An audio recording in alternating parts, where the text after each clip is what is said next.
Bismillahirrahmanirrahim. Assalamualaikum warahmatullahi wabarakatuh. Rabbi shrahli sadri wa yassirli amri wahlul 'uqdatam min lisani yafqahu qawli, amma ba'du.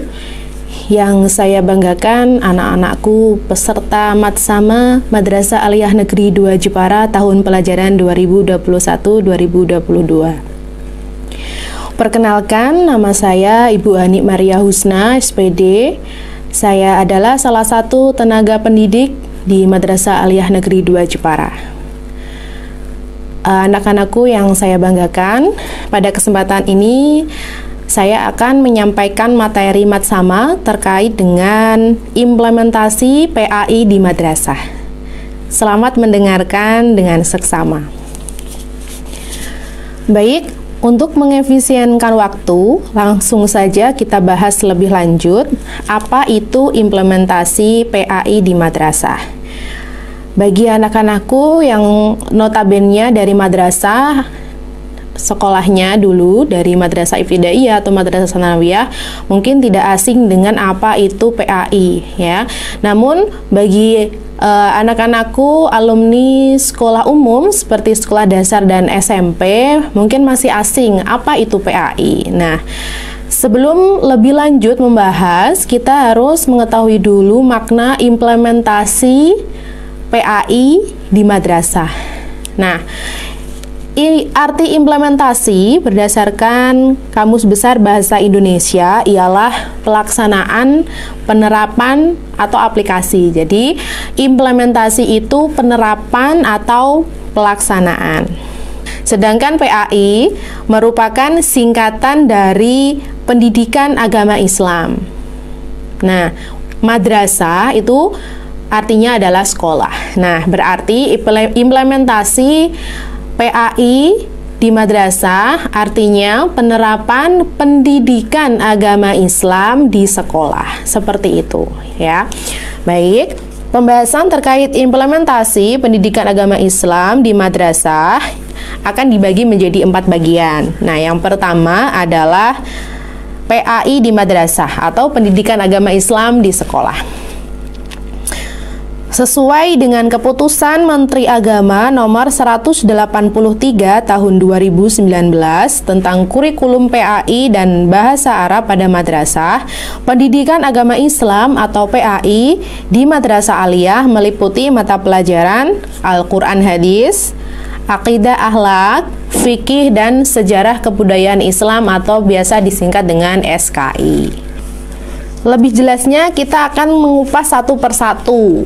Apa sih isi dari mata pelajaran tersebut dan mengapa kita harus mempelajari mata pelajaran tersebut di madrasah? Yang pertama adalah mata pelajaran Al-Quran Hadis. Mengapa kita harus mempelajari pelajaran Al-Quran Hadis?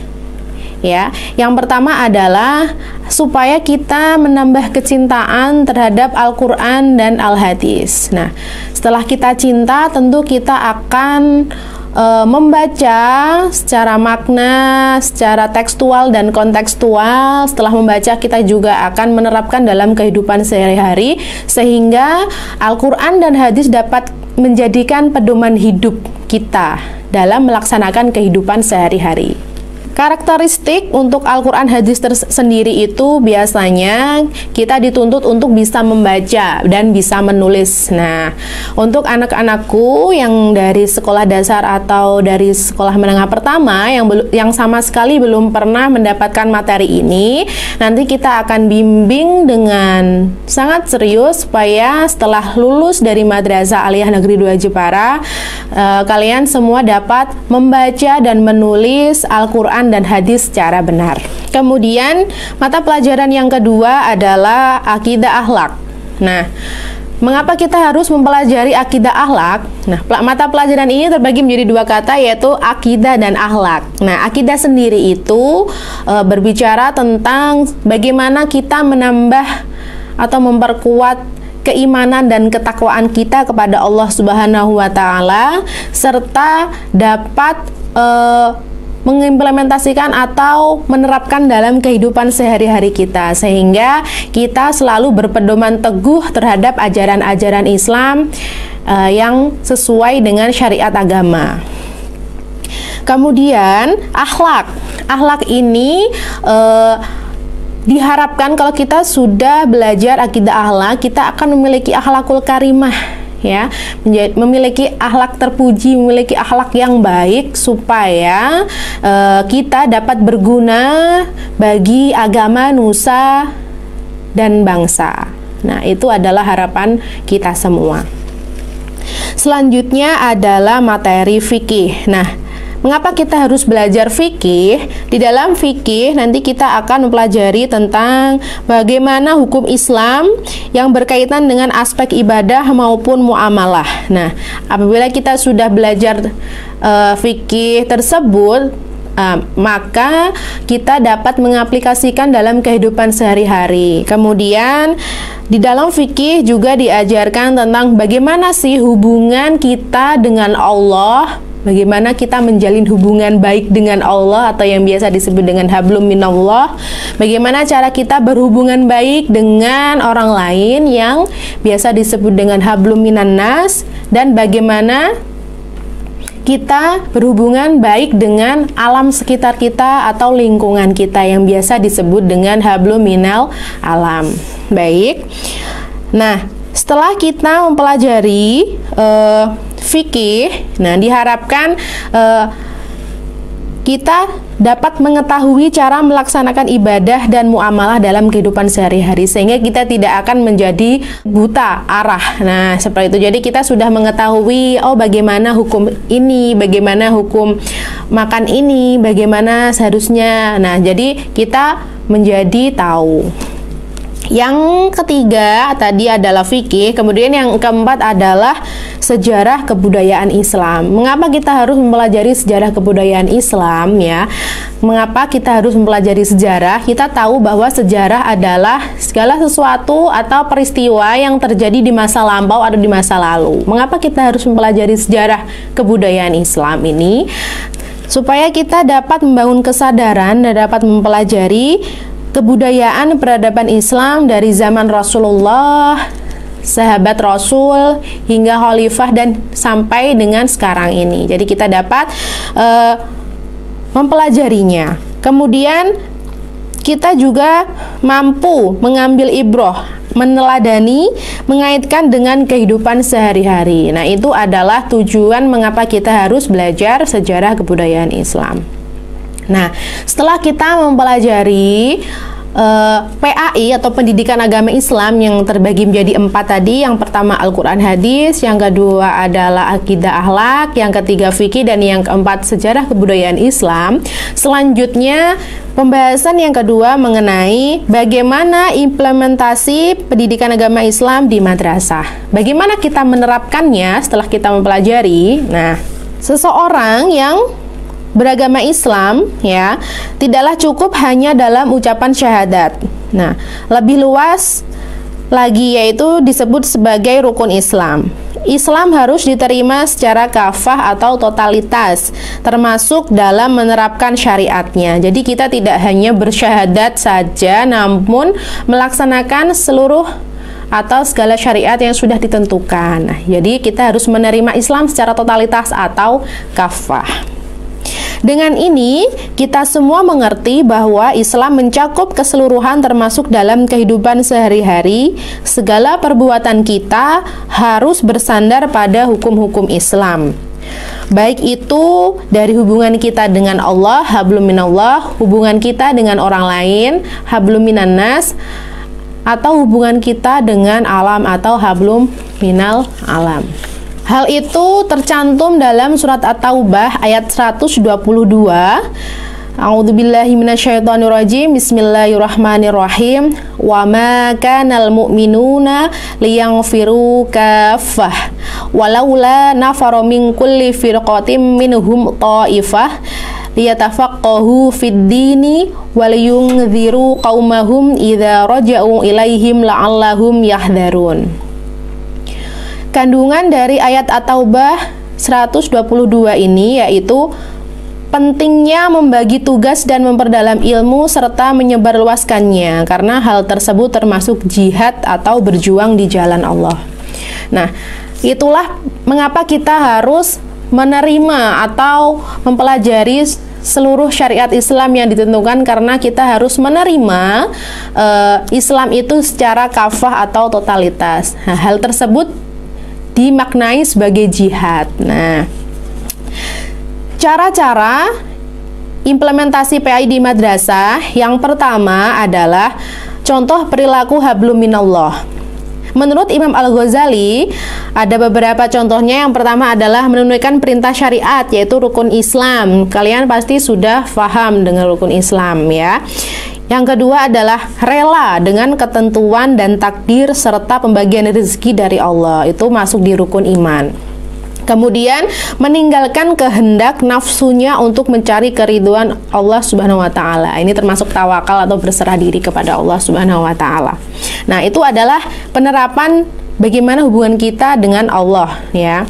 Kemudian contoh hablum minan nas, ya, berhubungan dengan manusia atau orang lain. Contohnya adalah bersedekah, kemudian menyapa dengan salam, kemudian saling menasehati dalam kebaikan dan kesabaran, kemudian menyapa dengan senyuman serta silaturahim. Nah, itu adalah contoh perilaku hablum minan nas. Selanjutnya adalah contoh hubungan kita dengan alam atau hablum minal alam. Nah, ini adalah salah satu hubungan yang harus kita pelihara karena berhubungan dengan alam. Meskipun kita biasanya sering menyepelekan, namun ini termasuk salah satu ibadah ya. Berarti salah satu ibadah. Contohnya hablum minal alam, yaitu meningkatkan kepedulian dan kecintaan kita kepada alam. Salah satunya seperti reboisasi, penanaman hutan, kemudian membuang sampah pada tempatnya, kerja bakti membersihkan lingkungan. Nah, itu adalah salah satu contoh hablum minal alam. Kemudian selalu menjaga kelestarian alam sekitar, tidak memotong atau menebang hutan atau pohon yang masih muda seperti itu. Jadi kita harus seimbang, hablum minallah, hablum minan nas, dan hablum minal alam harus seimbang. Nah, setelah kita mengetahui bagaimana implementasinya, penerapannya, apa yang harus kita lakukan tadi, nah, kita dapat menerapkan ketiga hal itu di sekolah ya, di rumah maupun di lingkungan. Jadi tidak hanya di madrasah, implementasi PAI atau pendidikan agama Islam dapat kita terapkan dalam kehidupan sehari-hari, bisa di sekolah atau di madrasah, bisa di rumah ataupun bisa di lingkungan sekitar. Baik. Nah, setelah kita mengetahui bagaimana pengertian implementasi PAI, kemudian bagaimana cara implementasinya, sekarang kita akan masuk di bagian yang ketiga, yaitu pembelajaran kelas bermakna. Pembelajaran kelas bermakna adalah pembelajaran yang menyenangkan, yang akan memiliki keunggulan dalam meraup segenap informasi secara utuh, sehingga konsekuensi akhir meningkatkan kemampuan peserta didik. Nah, setelah kita memiliki sifat ya, mengimplementasi pendidikan agama Islam, kita akan menjadikan kelas itu bermakna. Nah, bagaimana proses pembelajaran kelas bermakna itu berlangsung? Pembelajaran kelas bermakna akan terwujud jika guru dan siswa saling bekerja sama. Nah, dalam kelas itu ada dua tokoh atau dua subjek yang sangat-sangat berperan penting dalam terwujudnya kelas bermakna. Yang pertama adalah guru, ya. Yang kedua adalah murid. Nah, yaitu kalian. Pembelajaran kelas bermakna akan terwujud jika guru dan siswa bersinergi atau bekerja sama untuk menciptakan itu. Nah, bagaimana kita menciptakan kelas bermakna? Yang pertama adalah cara menerapkan pembelajaran bermakna bagi guru, ya, yaitu sikap dan gaya mengajar. Nah, seorang guru harus memiliki sikap dan gaya mengajar yang baik. Kemudian yang kedua adalah bagaimana Bapak atau Ibu guru menyampaikan materi pelajaran, apakah asik atau bergonta-ganti materi itu juga bergonta-ganti metodenya. Nah, seperti itu. Kemudian penggunaan strategi dan metode pembelajaran. Yang keempat, penggunaan media belajar. Apakah Bapak Ibu guru dalam mengajar menggunakan media? Nah, itu adalah salah satu aspek yang membuat kelas itu bermakna atau menyenangkan. Nah, hal ini akan sangat-sangat percuma jika Bapak Ibu guru sudah mengusahakan semuanya sudah. Sikap dan gaya mengajar sudah baik, penyampaian materi pelajaran juga sudah baik, penggunaan strategi dan metode serta media belajar sudah baik, namun dari siswa tidak ada usaha. Nah, kalian juga harus bekerja sama. Nah, bagaimana caranya?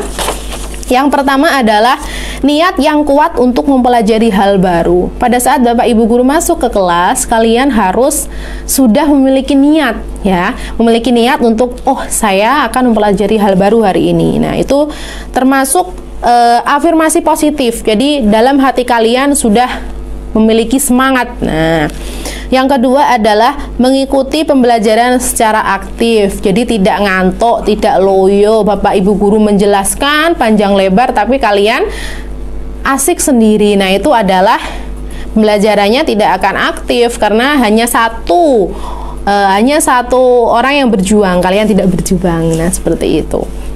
Kemudian yang ketiga yaitu selalu berinisiatif untuk melakukan hal-hal positif. Nah, digarisbawahi, inisiatif hal positif. Contohnya seperti apa? Nah, salah satunya ketika pada suatu keadaan Bapak Ibu guru tidak bisa mengajar sehingga kelas tersebut kosong, maka kalian harus menciptakan inisiatif positif. Nah, seperti menghubungi guru piket, kemudian belajar sendiri materi yang akan dipelajari atau materi yang sebelumnya sudah dipelajari, atau berdiskusi sesama teman. Nah, itu adalah contoh inisiatif yang positif.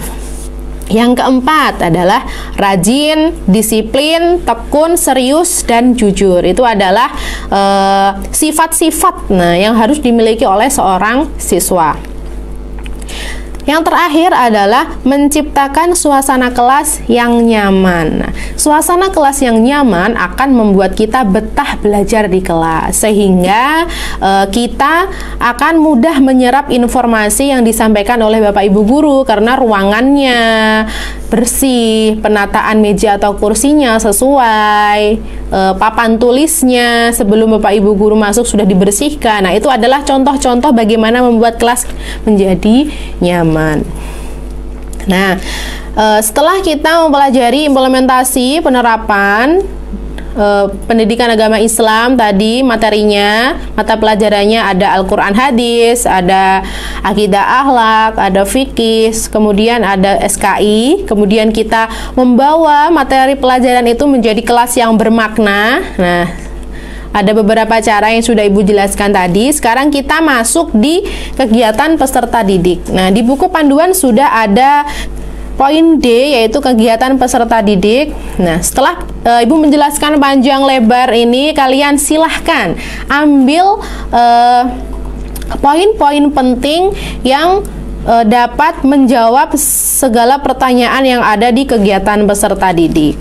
Nah, anak-anakku yang Ibu banggakan, orang yang hebat akan melahirkan banyak karya, sedangkan guru yang baik akan melahirkan ribuan orang hebat. Maka jadilah orang hebat yang tidak pernah lupa bagaimana proses ia menjadi hebat, yaitu hablum minallah, hablum minannas, dan hablum minal alam. Menjaga hubungan baik kita dengan Allah, menjaga hubungan baik kita dengan orang lain, dan menjaga hubungan baik kita dengan alam. Nah, demikian yang dapat Ibu sampaikan dalam materi implementasi PAI di madrasah pada pagi hari ini. Mudah-mudahan apa yang Ibu sampaikan dapat bermanfaat untuk kalian. Tetap semangat dan sampai berjumpa di pembelajaran kelas bermakna bersama Ibu, ya. Terima kasih. Wabillahi taufiq wal hidayah, waridho wal inayah. Wassalamualaikum warahmatullahi wabarakatuh.